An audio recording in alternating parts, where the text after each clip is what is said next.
Hey guys, welcome back to the channel. Today we're going to teach you guys all the different ways that you can set a fence post. Let's just dive right in. The very first one that we're doing, you can go ahead and tamp your post back into the earth using nothing but the spoils that come out of your hole. One thing that you don't want to do when you are going to go and you're going to hand set a post is you don't want to take all the dirt from the hole and just throw all of it back in, tamp it one time, walk away, call it good. That's not how this works. The more effort you put into this process, the better outcome you're going to have, the stronger the post you're going to have. So you can go ahead and actually do it in what they call lifts, about a 4 to 6 inch lift of soil, compact that, do another lift, compact that, do another lift, compact that. The smaller the hole, the less area that you have to fill, you're gonna have a tighter post because you don't have to backfill all that whole entire surface area. So right now I'm using about a 5-inch wood post and I have a 12-inch hole. I probably could have gone a little bit tighter, but that's the auger that I had on at that point in time. So if I'm about right in the center here, I'll be able to get all the way around and get nice good compaction around my fence post. What I don't want to do is have it offset to one side to the point where I can't even tamp this one side. I can get almost all the way around it, but I can't get around it on this face right here. So we're going to put it back in the center.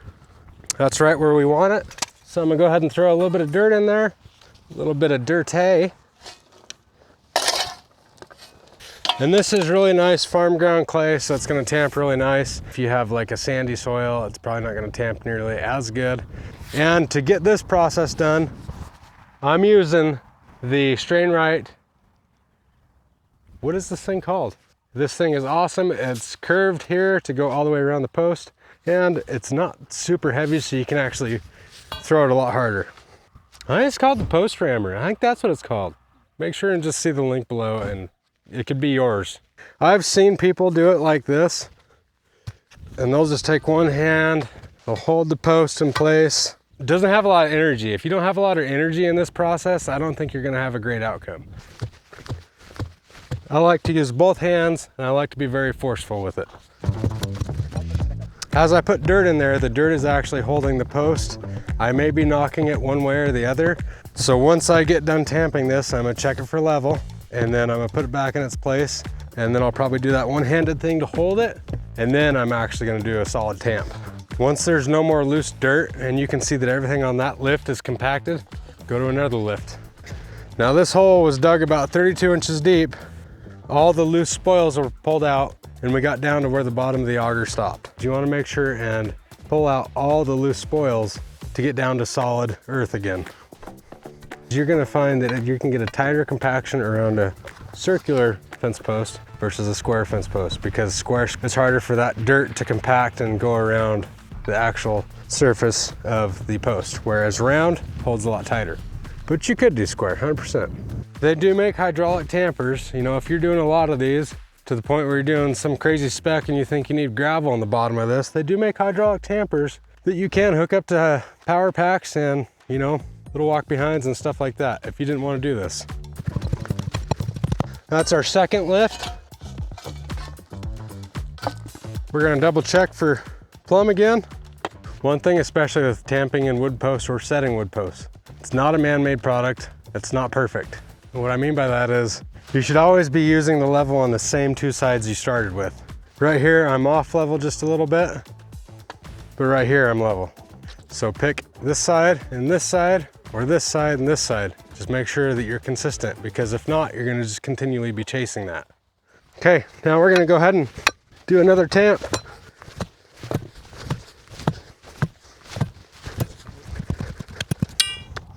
Oh, she's getting nice and solid. Now, when done correctly, you're probably gonna run out of dirt. You put more dirt back in there than what came out.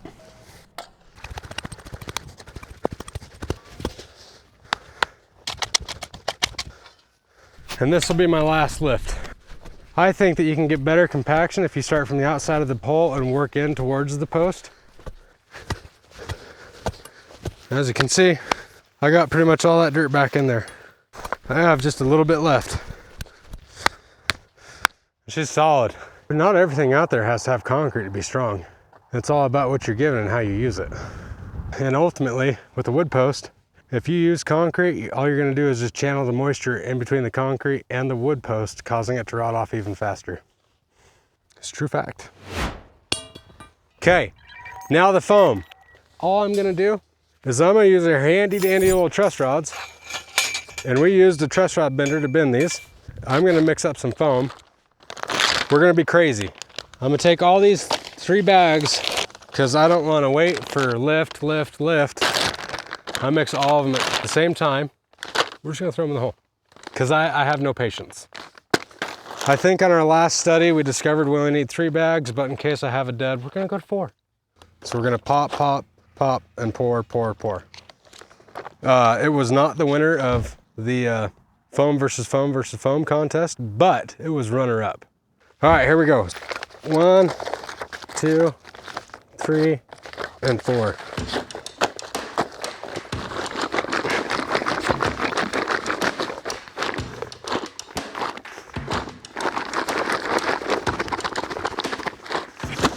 Okay, I think we're pretty good there. Go ahead and throw this one in. Let that one kind of bleed off. Throw this one in there. Then we're gonna throw this one in there.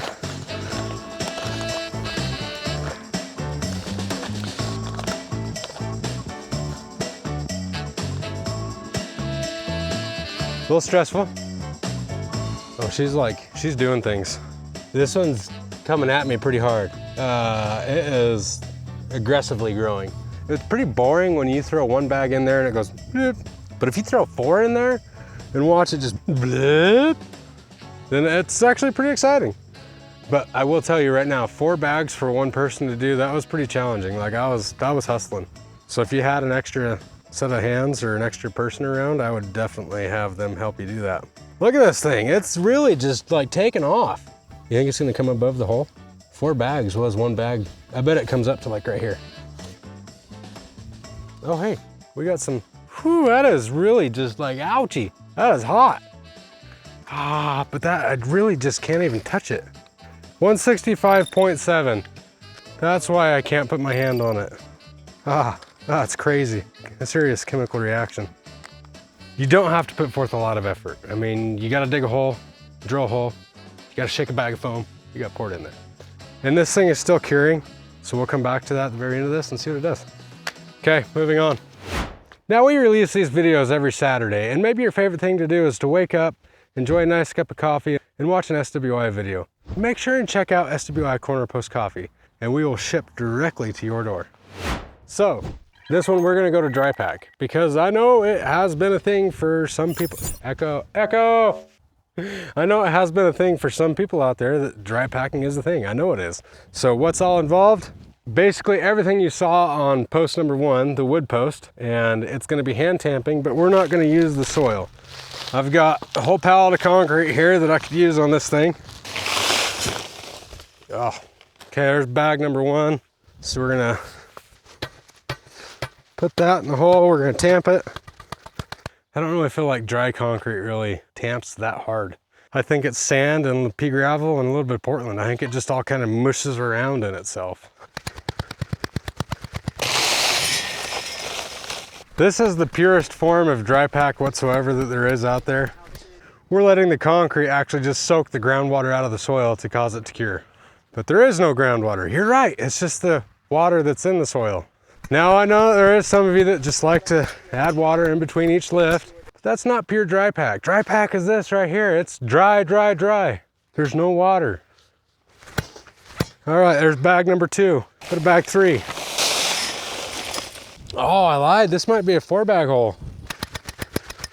I mean, it has some compaction, but it's not nearly the compaction that post 1 was. Even though it's gonna get harder over time, it's not instant like it was with the soil. Now in dry pack, I definitely think that the dirt cap does play a huge role in this. If I was wet setting, I wouldn't want that much of a cap, but I want some of that soil to hold firmness in this post so I can build my fence. That's the whole point of dry packing, so I can do it today, now. So we're gonna use this dirt cap. I'm probably gonna do about 2 lifts on that as well. And as you can see, my post quit moving all that much. It's not bouncing all over the place too much anymore like it was. And now it's getting really solid.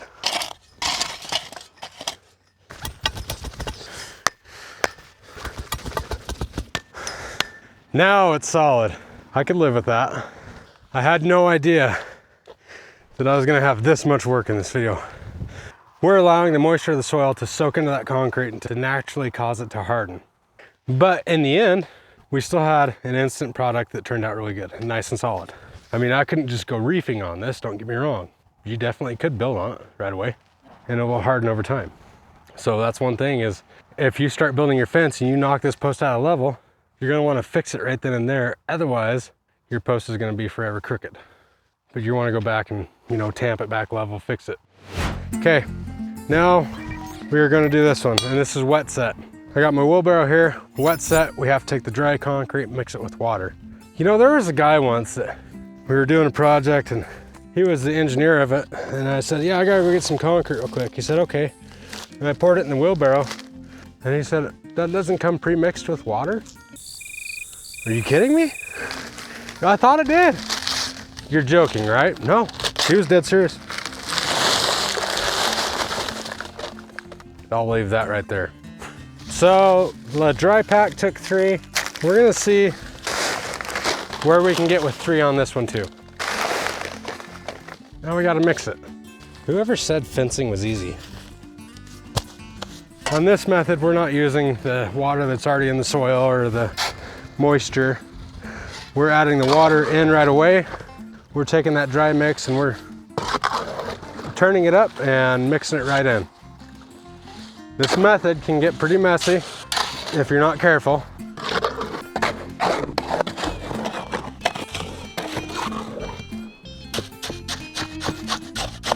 Now, one thing with concrete, the more water you add, the weaker you're gonna make it. So, as you can see, we're pretty liquidy, so it's not gonna have a lot of strength. I mean, it's gonna be really strong, don't get me wrong. Oh no, it just got on your camera. It sure did. Okay, so we got all of our concrete mixed. And before I got concrete on the camera, I was talking about the slump of the concrete. And the more water you add to it, the more strength you're taking away from it. In that, I added a half bag more of concrete to this mixture, just to soak up some of that water. Okay, for this one, we're gonna set a wood 4x4. Almost feels like styrofoam. Ultimately, we still try to want to get concrete all the way around that post, like we got dirt around the post in the very beginning. And this concrete, it's not gonna be like instantaneously hard here in 30 minutes like the foam. It'll get harder over time. As far as it to get solid, I mean, we could build on this tomorrow, maybe later today within 6 hours. Gently build, gently, not rough. Right now, we have the concrete in the hole and I'm just pushing it back to where it needs to go. And we're level there and we're level there. And as you saw in the very beginning, I was being very ginger about putting the concrete in the hole. What I was trying to do is lock the bottom of the post in place so it couldn't move later on. Once I developed that, I was being a lot rougher on throwing the concrete in there because my bottom was locked in place and it couldn't move. If you're gonna do this method, that is one major thing that you gotta do. You gotta try to lock the bottom in place. And if you're gonna set a metal fence post, absolutely try to stab it. It's a lot easier. Now I know you guys are like,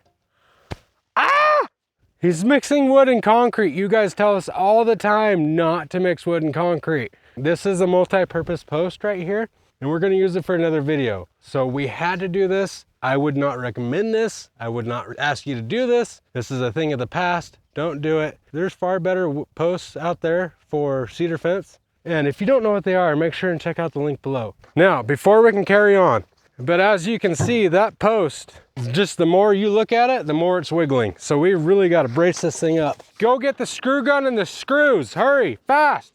This thing is moving. Wrap. It's not needed. You can see that this thing is staying steady. If you're going to pour concrete and you want to get more solid results and dry that concrete out faster, it's not by doing that. We've set big tall posts before. We've never braced anything. It's all about knowing what you're doing and just trying to get that concrete to dry out. All you got to do,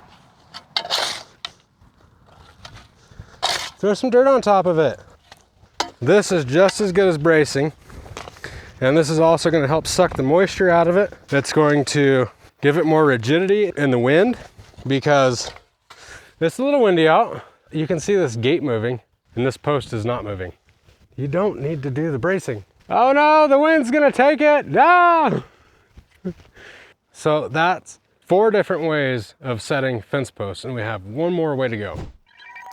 We're gonna drive it. Could we drive this wood post? If you put a point on it and you got a more structure of a wood post, you probably could drive that. Could you drive this metal post and this metal post? Absolutely, because we're gonna drive a metal post with a Rhino driver. Now, if you're gonna be driving a wood post such as this, yes, you're gonna need a bigger piece of equipment. You're probably gonna need a skid steer and a post driver. Or maybe you're gonna need a self-contained, just nothing but a mean, battled post driving machine. And that would be big and yellow, and we call it a Bryce. If you're looking for a post driver, make sure to reach out to us. If you guys are new to the channel, we do a lot of that around here. And we're gonna show you just how to drive a post. You can drive all the way up to 2 3/8 with the driver I'm gonna use. It's made by Rhino. And if you're looking for one of those, make sure and see the link below. We're gonna take this driver, we're gonna insert the post into here, into the chuck, and we're gonna go ahead and sit this on top of the post. There's a little anvil up in there with a crank, and it just boop, boop, boop, boop, it hits the post and it drives in the ground. That's the simple version.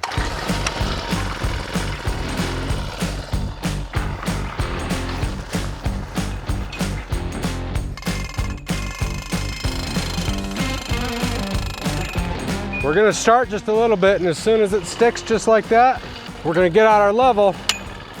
We're gonna level it up. We're gonna keep on driving.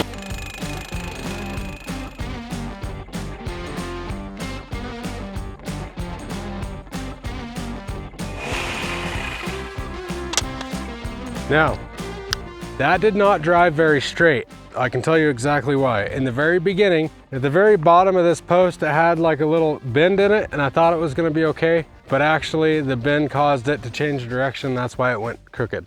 For all you non-believers out there, we're gonna go ahead and do it one more time, but we're gonna do it with a straight post because I thought that was gonna work and it didn't. So make sure if you're gonna drive a post, make sure it's straight. Brand new one. Boy, I'm gonna get in trouble for this.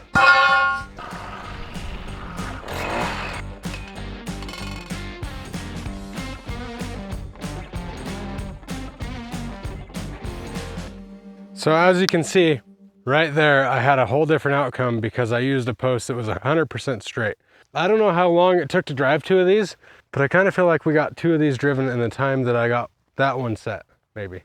And if you're a do-it-yourselfer, it doesn't hurt to reach out to your local rental equipment store to see if they might have something like this in stock. There are equipment rental companies that are getting on board with this. Now, as far as strength, what you see is what you get.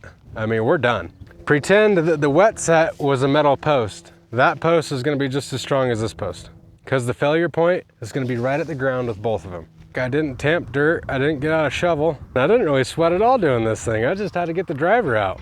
All right, so back to the very beginning. We have our wood post that's tamped. Instant gratification, very strong. And here's the one that we had questions about, was the foam. I mean, it did really good. I can't spin it, I can't lift it. I mean, it worked, it did its job. I don't know what to tell you. It's not as strong as concrete, but it still works. This was dry pack. Right now, this is gonna be just as strong as this. But obviously this is gonna get harder over time. So this is gonna overpower that eventually.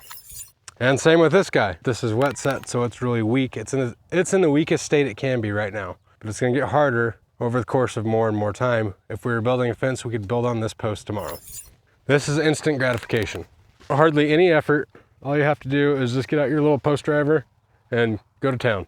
As hard as it's gonna be right now is as hard as it's gonna be tomorrow. There's no changing. There's no waiting for a chemical reaction of any sort. Once it's in the ground, it's in the ground, and your failure point is gonna be just at the same point as it is on the concrete. It's up to you about how you wanna set your post for your next fencing project. If you're in need of a Rhino driver, make sure and see the link below. We sell them, we ship them all over the place. And if you guys think that we missed something, make sure and drop a comment below. It's Dan with SWI. We are Wyoming's Fence and Gate Company. We hope you have a good dang day.